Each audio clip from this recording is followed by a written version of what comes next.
This computer कर रहा हूँ, रिकॉर्ड ऑन दिस कंप्यूटर। ठीक है, चलो जी स्टार्ट करें आज का सेशन। आज के सेशन में जो हमें डिस्कशन करनी है, ठीक है ना। और सबसे पहले तो अगर कोई न्यू जॉइनर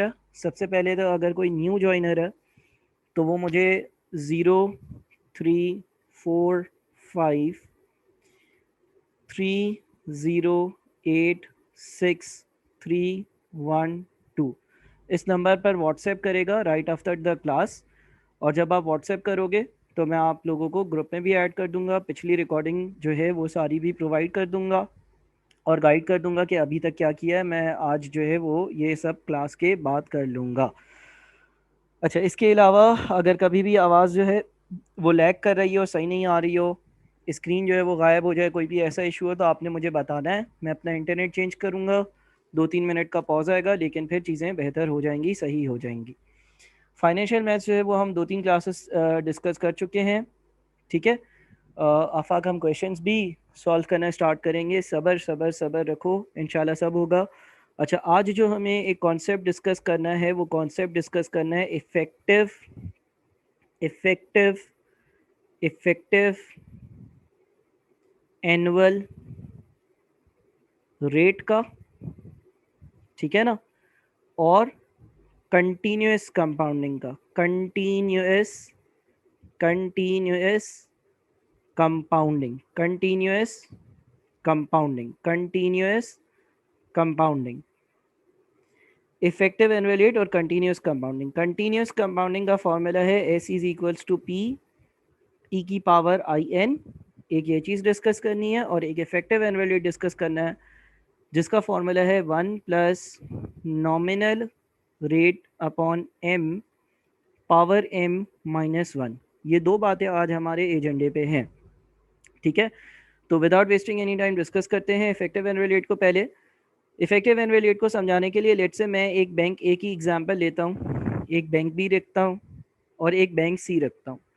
ठीक है, हमें रट्टा नहीं मानना, हमें चीज़ों को समझना है और उसको अप्लाई करना है। अच्छा, वॉइस क्लिच हो रही है, मैं एक काम करता हूँ, 1 मिनट दो, मैं बस अपना हॉटस्पॉट चेंज कर लूँ। हॉटस्पॉट पे जाता हूँ। सबके पास वॉइस मसला कर रही है? सबके पास वॉइस मसला कर रही है? 1 मिनट रुको। नो सर, सही है।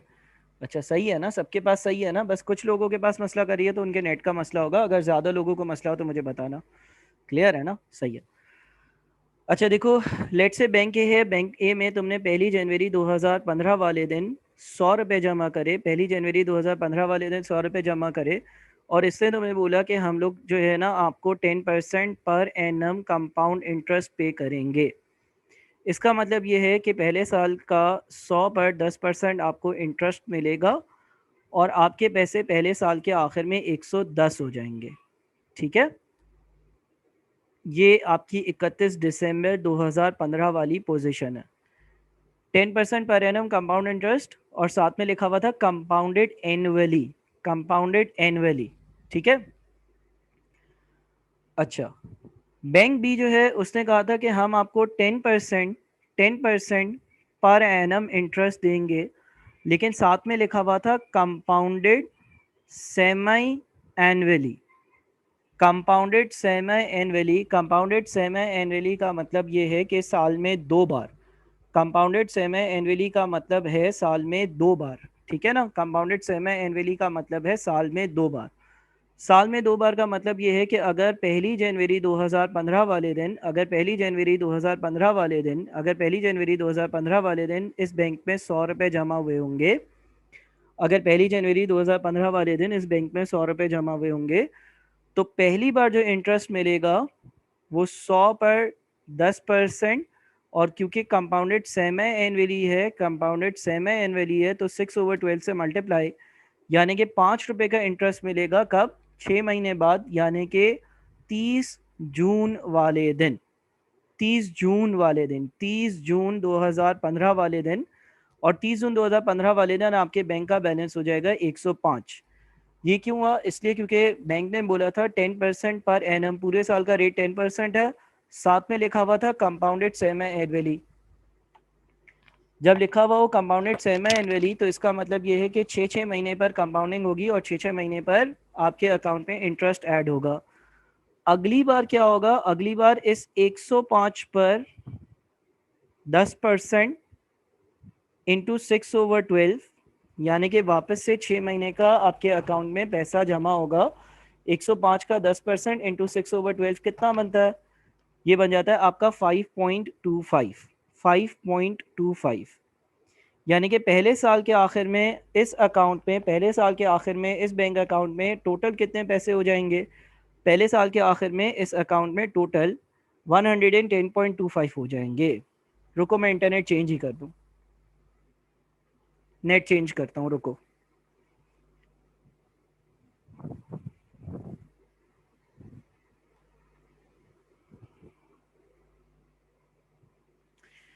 ठीक है भाई, इंटरनेट मैंने चेंज ही कर दिया, अब आवाज़ लैग नहीं होगी।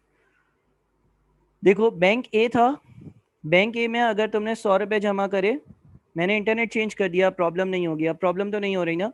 बैंक ए पे आपने 100 रुपये रखे थे, 1 साल बाद वो 110 हो गए, क्योंकि बैंक ए ने बोला था 10% पर एनम कंपाउंडेड एनुअली इंटरेस्ट मिलेगा।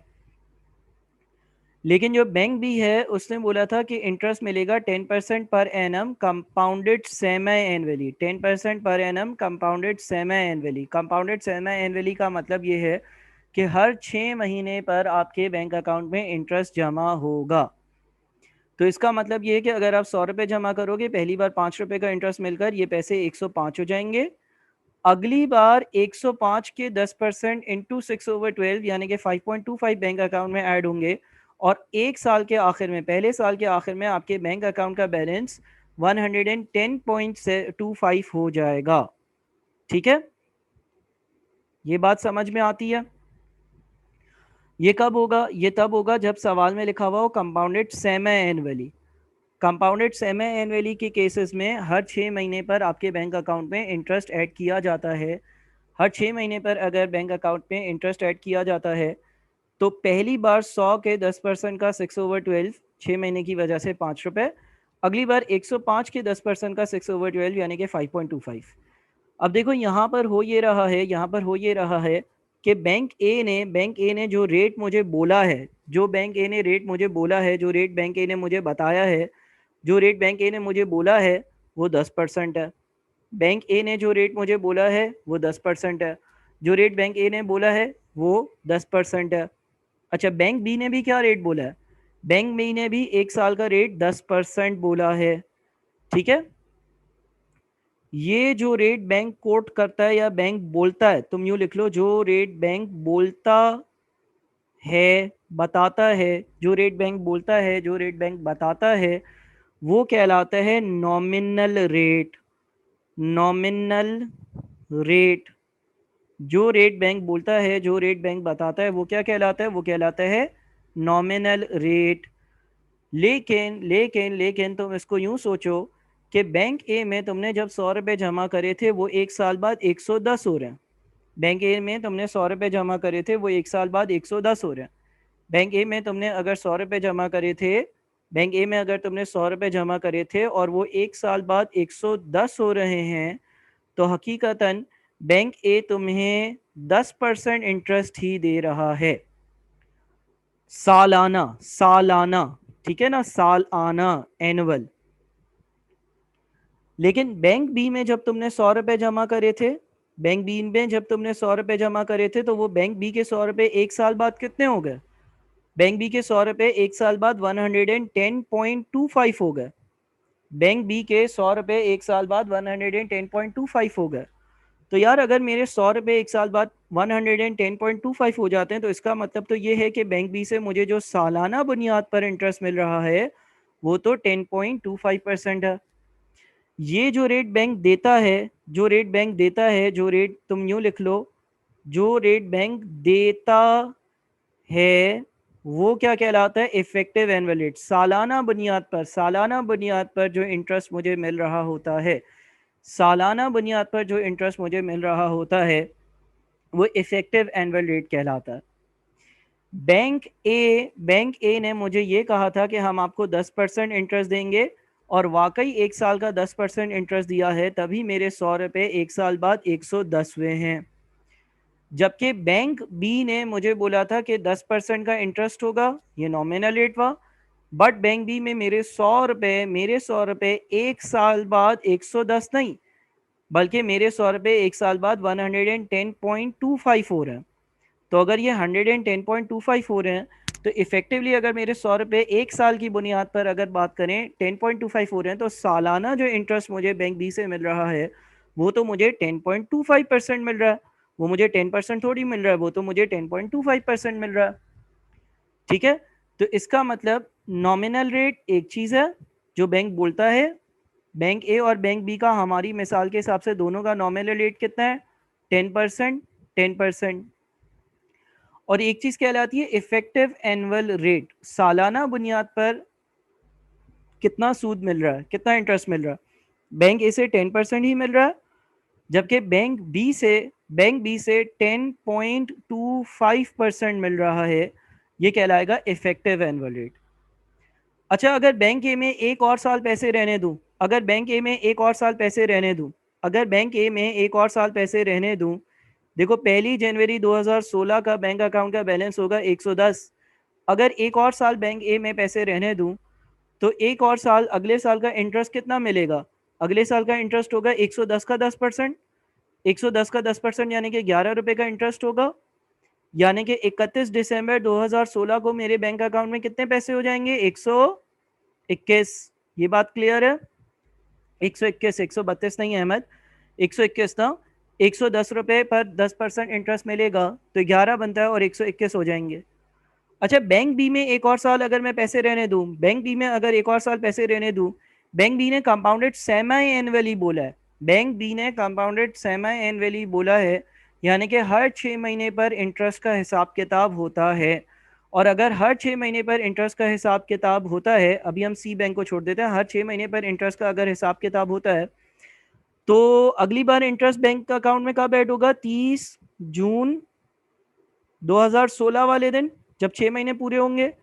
इंटरेस्ट कितना होगा, 110.25 का 110.25 का 10% इंटू 6/12, 110.25 का 10% इंटू 6/12, यानी कि 110.25 इंटू 10% इंटू 6/12, यानी कि ये बन जाता है 5.5125, 5.5125। ठीक है, तो 6 महीने बाद बैंक का बैलेंस कितना हो जाएगा, 110.25 प्लस 5.5125, यानी कि ये तकरीबन हो जाएगा 115.7625, 115.7625। ठीक है, 30 जून 2016 वाले दिन बैलेंस हो गया 115.7625। अब क्या होगा, अब वापस से 6 महीने गुजरेंगे, अब वापस से 6 महीने गुजरेंगे तो 115.7625 का 10%, और इसको हमने मल्टीप्लाई कर दिया 6/12 से, तो 115.7625 इंटू 0.1 इंटू 6/12, ये बन जाएगा आपका 5.788125, 5.788125। तो टोटल अमाउंट 2 साल बाद कितना होगा, इसमें 115.7625 ऐड करो, ये कितना आ जाता है, 121.55, 121.55 अगर पूरा लिख दूं, समझ रहे हो?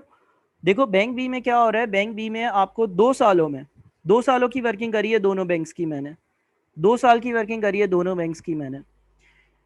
बैंक ए में 2 साल में 2 ही बार इंटरेस्ट मिलेगा, पहला साल खत्म हुआ तो इंटरेस्ट मिला, दूसरा साल खत्म हुआ तो इंटरेस्ट मिला, क्योंकि कंपाउंडेड एनुअली है।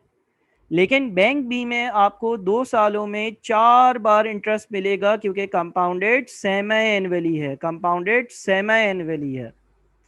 पहली बार इंटरेस्ट 6 महीने बाद, दूसरी बार मजीद 6 महीने बाद, तो ये पूरा एक साल मुकम्मल हुआ। फिर 6 महीने बाद 1.5 साल हो गए, फिर 6 महीने बाद 2 साल हो गए, ठीक है ना। और इस तरह से बैंक बी का आपका जो बैलेंस होगा 2 साल के आखिर में वो 1 to 1.55062 होगा। तो अगेन मैं एम्फेसाइज करूंगा, जो रेट बैंक बोलता है वो नॉमिनल रेट कहलाता है। बैंक ए ने भी 10% बोला था, बैंक बी ने भी 10% बोला था, ये कहलाएगा नॉमिनल रेट। मगर इफेक्टिवली जो मुझे इंटरेस्ट मिल रहा है वो सालाना बुनियाद पर बैंक ए से तो 10% ही मिल रहा है, क्योंकि मेरे 100 एक साल बाद 110 हो रहे हैं, मतलब 10% से ग्रो होंगे तभी होंगे। बट जब मैं बैंक बी की बात करता हूँ तो मुझे 10.25% के हिसाब से इंटरेस्ट मिल रहा है, क्योंकि मेरे 100 रुपए एक साल बाद 110.25 आ जाते हैं, ठीक है। अच्छा जी, अब एक और बात, हमने एक फ्यूचर वैल्यू का फॉर्मूला सीखा है, S is equals to P 1 + i⁻n, ठीक है। s = p 1 + i⁻n। अच्छा, बैंक ए में मैंने इनिशियली कितने पैसे जमा किए थे? बैंक ए में ईयर जीरो पर कितने पैसे ईयर 1 जनवरी 2015 को कितने पैसे जमा किए थे बताओ? बैंक ए में 1 जनवरी 2015 को कितने पैसे जमा करे थे? 100 रुपए। 2 सालों बाद वो कितने बन गए? 2 सालों बाद वो कितने बन गए? 2 सालों बाद वो बन गए 121 रुपए। फ्यूचर वैल्यू का फॉर्मूला हम बैंक ए के लिए कैसे यूज करेंगे? बैंक ए के लिए फ्यूचर वैल्यू का फॉर्मूला ऐसे यूज हो सकता है कि s = p यानी कि ईयर जीरो की वैल्यू 100, ब्रैकेट में हम लिखेंगे 1 + 10%, 1 + 10% पावर 2, तो ये 121 आ जाएगा, ठीक है। फ्यूचर वैल्यू का हम फॉर्मूला डिस्कस कर चुके हैं पिछली क्लासेस में, s = p 1 + i⁻n। अगर आप ये वाला फॉर्मूला यूज करते हो और बैंक ए के लिए 2 साल बाद वाली वैल्यू निकालते हो जो कि 121 है, तो s = p 1 + i⁻n में p जो है वो 100 होगा, i जो है वो 10% होगा और n जो है वो 2 होगा, तो अमाउंट आ जाएगा 121, ठीक है। अगर मैं बैंक बी की बात करूं, अगर मैं बैंक बी की बात करूं, अगर मैं बैंक बी की बात करूं, बैंक बी में मैंने इनिशियली कितना डिपॉजिट किया था? फटाफट फटाफट फटाफट बताओ, बैंक बी में इनिशियली कितना डिपॉजिट किया था? बैंक बी में इनिशियली 100 रुपए डिपॉजिट करे थे। वो 100 रुपए 2 साल बाद कितने हो गए? वो 100 रुपए 2 साल बाद कितने हो गए? वो 100 रुपए 2 साल बाद 121.550625 हो गए। वो 100 रुपए 2 साल बाद 121.550625 हो गए। सर, अगर हमें फ्यूचर वैल्यू बैंक बी के केस में कैलकुलेट करनी हो, यानी कि कोई ऐसा सवाल आए जिसमें कंपाउंडेड सेमी एनुअली लिखा हुआ हो, तो फ्यूचर वैल्यू का फॉर्मूला कैसे इस्तेमाल होगा? दो तरह से इस्तेमाल हो सकता है। मेथड नंबर वन, आप जब s = p 1 + i⁻n यूज करो, आप जब s = p 1 + i⁻n यूज करो, तो p आपका हो गया 100 रुपए, p हो गया आपका 100 रुपए। 1 + अगर 10% का नॉमिनल रेट है, अगर 10% का नॉमिनल रेट है और लिखा हुआ है कंपाउंडेड सेमी एनुअली, क्या लिखा हुआ है? Compounded semi annually. Semi annually यानी कि 6-6 महीने पर। तो एक साल में 6 महीने कितनी बार आते हैं? एक साल में 6 महीने कितनी बार आते हैं? एक साल में 6 महीने कितनी बार आते हैं? 2 बार आते हैं सर। आप करोगे ये, क्या आप 10% लिखोगे और आप इसको 2 से डिवाइड कर लोगे? सर, अगर कंपाउंडेड क्वार्टरली होता तो एक साल में 4 क्वार्टर्स आते हैं, तो 10% को किससे डिवाइड करते हैं? 4 से। सर, अगर कंपाउंडेड मंथली होता तो एक साल में कितने महीने आते हैं? 12, तो डेट को किससे डिवाइड करते हैं? 12 से। और पावर जो है ना, पावर, उसमें वैसे तो आपने पहले तो ए के लिए नंबर ऑफ ईयर्स लिखा था, लेकिन यहां पर पावर में आप 4 लिखोगे। 4 क्यों लिखोगे? 2 साल में 6-6 महीने कितनी बार आते हैं? 2 साल में 6-6 महीने कितनी बार आते हैं? 2 साल में, एक साल में 6 महीने 2 बार आते हैं, 2 साल में 6-6 महीने 4 बार आते हैं, 2 साल में 6-6 महीने 4 बार आते हैं, तो पावर आपकी 4 हो जाएगी।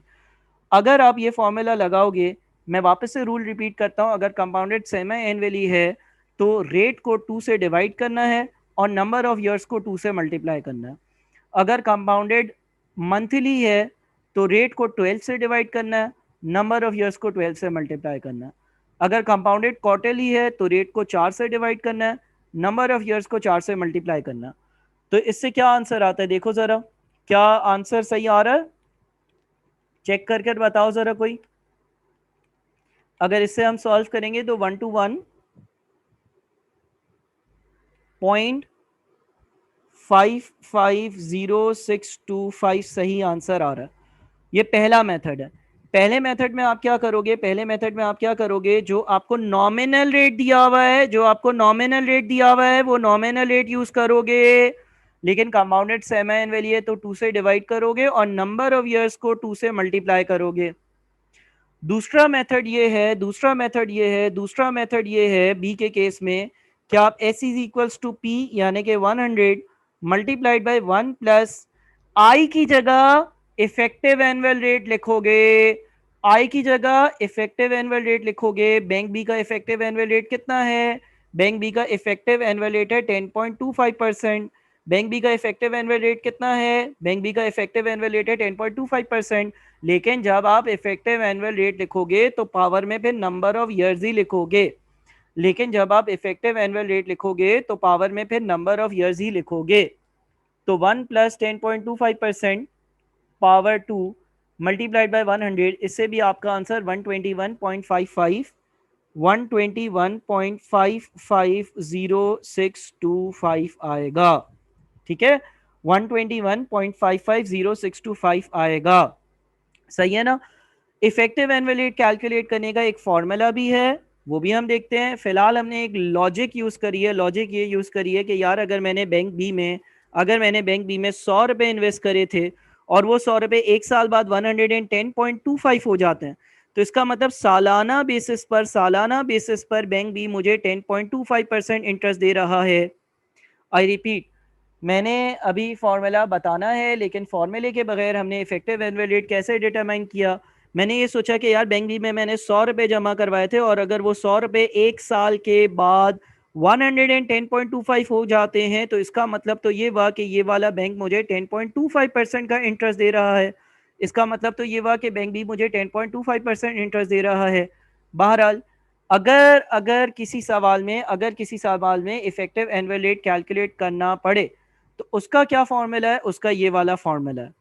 ठीक है ना। अब मैं जरा फॉर्मूले पे आता हूँ, ये ऊपर वाला क्या फॉर्मूला है। इफेक्टिव एनुअल रेट अगर कैलकुलेट करना हो तो क्या होगा, 1 plus nominal rate upon M power M minus 1।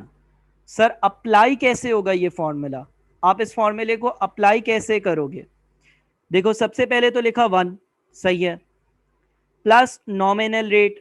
Bank B का नॉमिनल रेट कितना था, बैंक बी का नॉमिनल रेट कितना था। नॉमिनल रेट वो रेट होता है जो बैंक बोलता है, जो बैंक बताता है। बैंक बी ने बोला था 10% पर एनम कंपाउंडेड सेमी एनुअली, तो बैंक बी का नॉमिनल रेट लिखा 10%। अच्छा सर, एम क्या होगा, number of compounding periods in 1 year. M क्या होगा, number of compounding periods in 1 year. अगर कंपाउंडेड सेमी एनुअली है तो M2 होगा, अगर कंपाउंडेड क्वार्टरली है तो M4 होगा, अगर कंपाउंडेड मंथली है तो M12 होगा। M अगर कंपाउंडेड सेमी एनुअली है तो 2 होगा, अगर कंपाउंडेड क्वार्टरली है तो M4 होगा।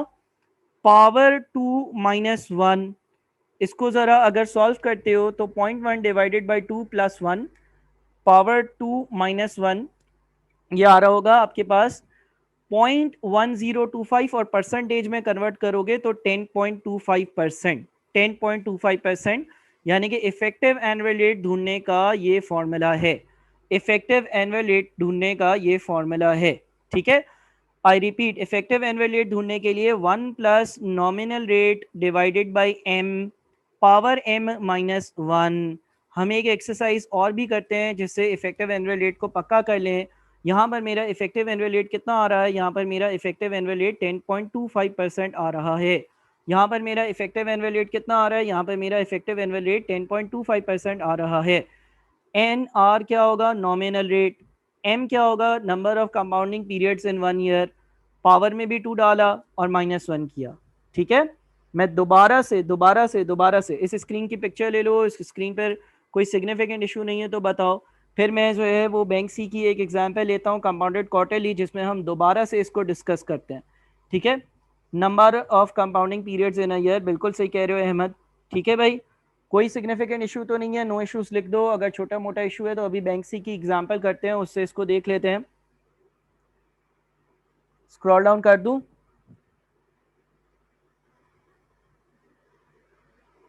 चलो एक और एग्जाम्पल लेता हूँ। लेट से बैंक सी है, बैंक सी ने बोला 10% पर annum compounded quarterly, compounded quarterly 2 साल के लिए पैसे जमा करे। 1 जनवरी 2015 को मैंने 100 रुपये जमा करे। पहली बार इंटरेस्ट कब मिलेगा?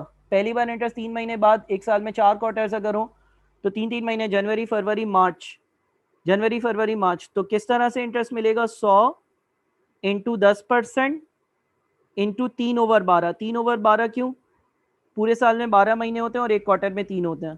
तो 100 इंटू 0.1 इंटू 3/12 कितना बनता है? 2.5 बनता है। जनवरी फरवरी और मार्च गुजर गया। पहली अप्रैल वाले दिन, पहली अप्रैल वाले दिन मेरे बैंक अकाउंट का बैलेंस हो जाएगा 102.5। पहली अप्रैल वाले दिन मेरे बैंक अकाउंट का बैलेंस हो जाएगा 102.5।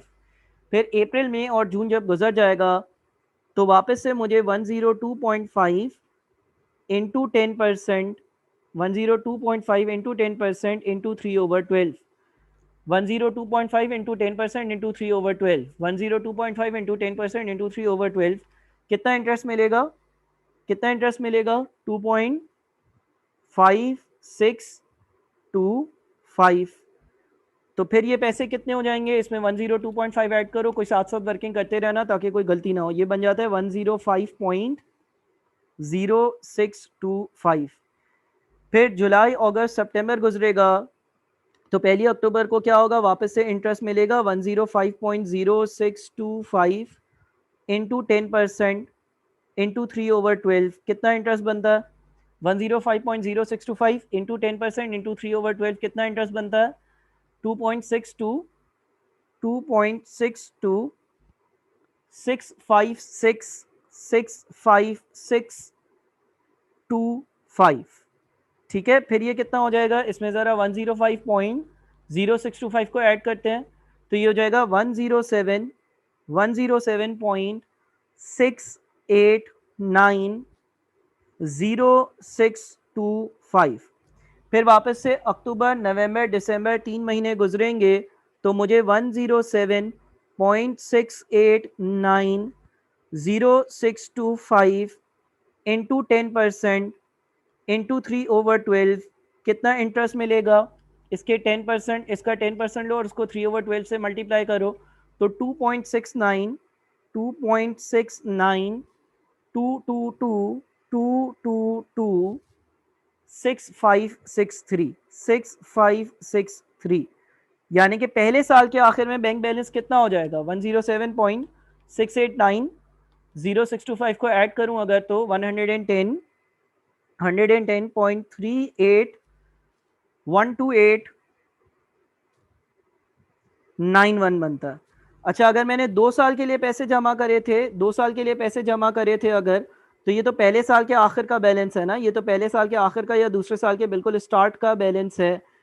वापस से ये लेट से 1 जनवरी 2016 अब 3 महीने का इंटरेस्ट मिलेगा, 3 महीने का इंटरेस्ट मिलेगा। इस अमाउंट को 0.1 इंटू 3/12 से मल्टीप्लाई अगर करते हैं तो 2.7, मैं सही कर रहा हूँ, कोई चेक करते रहना, 759532227 ठीक है, इन दोनों को मैं ऐड करता हूँ 110.38 12891 ये बन जाएगा 113.1408 फिर वापस से 3 महीने गुजरेंगे तो इसके 10% का 3/12 यानी कि 2.828 2.828 520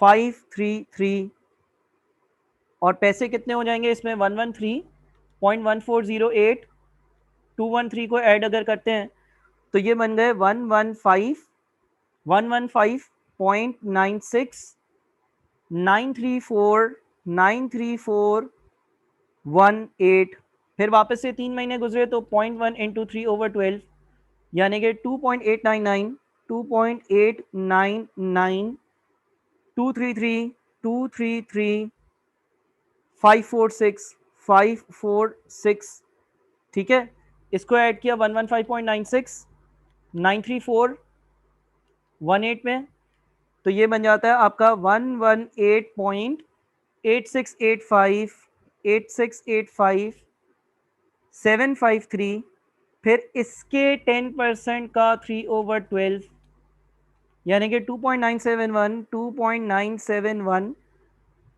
7143 714384, और इसको ऐड किया तो 2 साल बाद कितने पैसे बन गए? 118.8685753, ठीक है ना? ये बनता है 1:1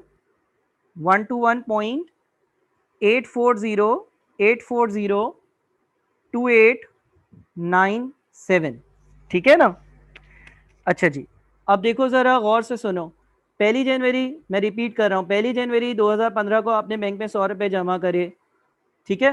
3 महीने गुजरे, जनवरी, फरवरी और मार्च गुजरा, तो 100 के 10% का 3/12, 3/12 क्यों? क्योंकि 3-3 महीने पर इंटरेस्ट मिल रहा है, कंपाउंडेड क्वार्टरली है, ये इंटरेस्ट हो गया।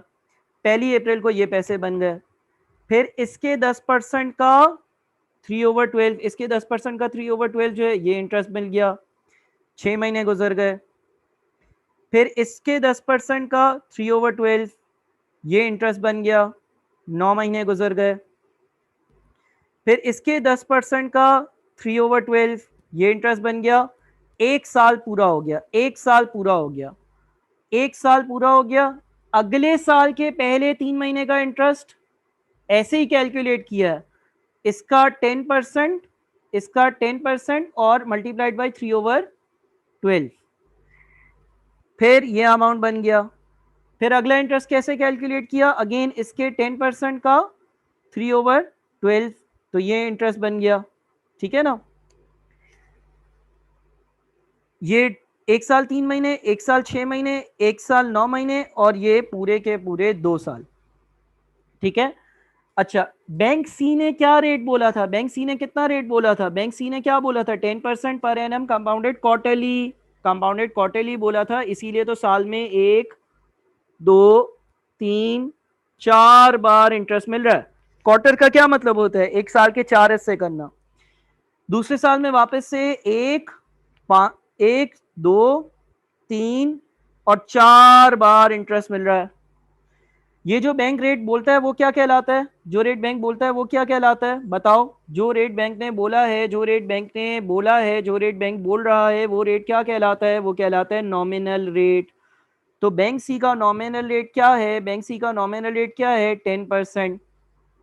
अच्छा, इफेक्टिव एनुअल रेट कैसे ढूंढते हैं? इफेक्टिव एनुअल रेट का क्या फॉर्मूला है? इफेक्टिव एनुअल रेट का फॉर्मूला था 1 + nominal rate upon M. M क्या था? 1 साल में कितने कंपाउंडिंग के पीरियड्स आते हैं। यहां पर 1 साल में, क्योंकि क्वार्टरली है, तो कंपाउंडिंग के 4 पीरियड्स आते हैं। 1 साल में कितने कंपाउंडिंग के पीरियड्स आते हैं, वो एम होता है। पावर एम -1, तुम कैलकुलेट करो, 0.1 डिवाइडेड बाई 4 + 1 पावर 4 -1, देखो कितना आता है। यह आ रहा होगा 10.3812896%, ठीक है ना? यानी कि बैंक सी बोल तो 10% रहा है, लेकिन मुझे जो बैंक सी इंटरेस्ट दे रहा है सालाना बुनियाद पर, सालाना बुनियाद पर वो 10.38128906% दे रहा है।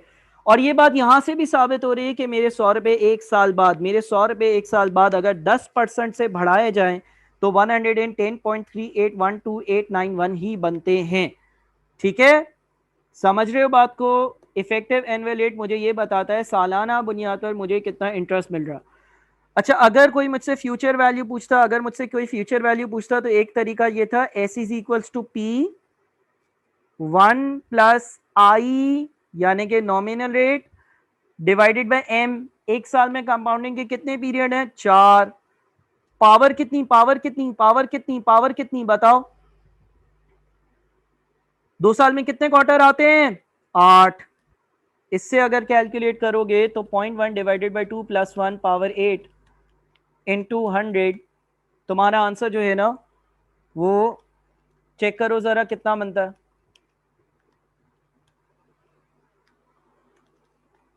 121.84 बन रहा है,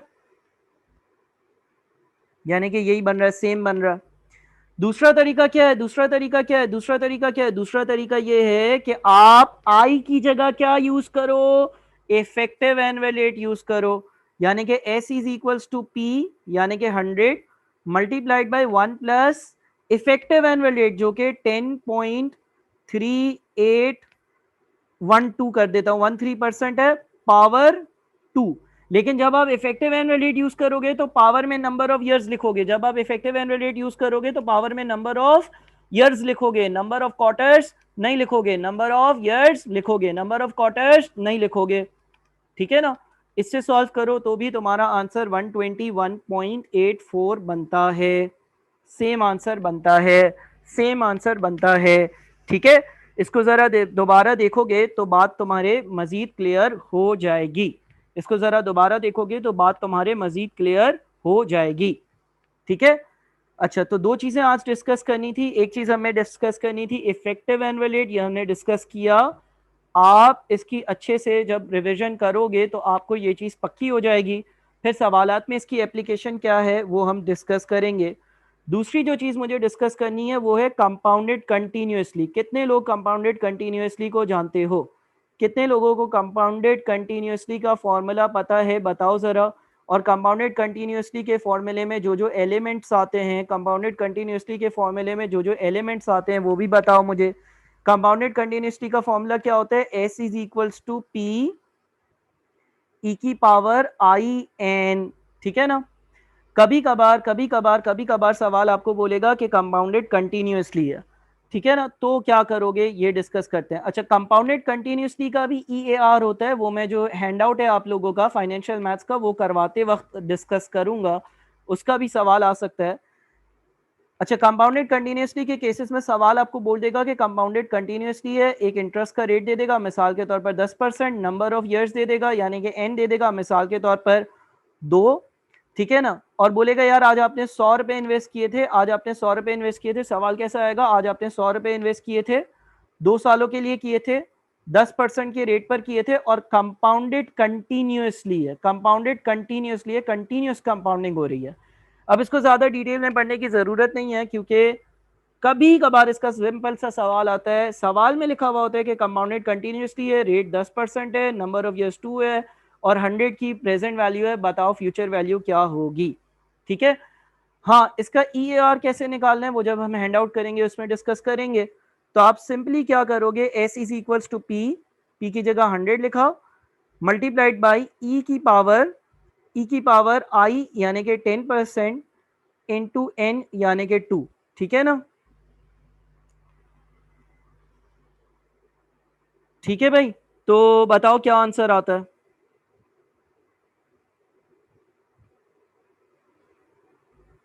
बताओ क्या आंसर आता है। 122.14। चलो जी बस, तो अब जो है वो यहाँ तक रिवीजन करो, यहाँ तक रिवीजन करो, यहाँ तक रिवीजन करो, इंशाल्लाह इंशाल्लाह कल की क्लास में मिलते हैं। मैं टाइमिंग्स ग्रुप पर बताता हूँ और मैं रिकॉर्डिंग भी ग्रुप पर देता हूँ, ठीक है भाई। ई कैसे सॉल्व होगा, कैलकुलेटर पर ई की एक की होती है, E is exponential function. Calculator देखो, कैलकुलेटर पर ई और उसके ऊपर पावर लिखने को आ रहा होगा, ठीक है, डन है। चलो जी, यहाँ तक इफेक्टिव एनुअल रेट वगैरह को रिवाइज करो, पिछले सारे लेक्चर्स कंप्लीट करो, और ग्रुप पर मैं आप लोगों को मजीद लेक्चर्स भी भेज रहा हूँ और मजीद कल के बारे में भी बता रहा हूँ। चलो जी, अपना ख्याल रखना, अल्लाह हाफिज़।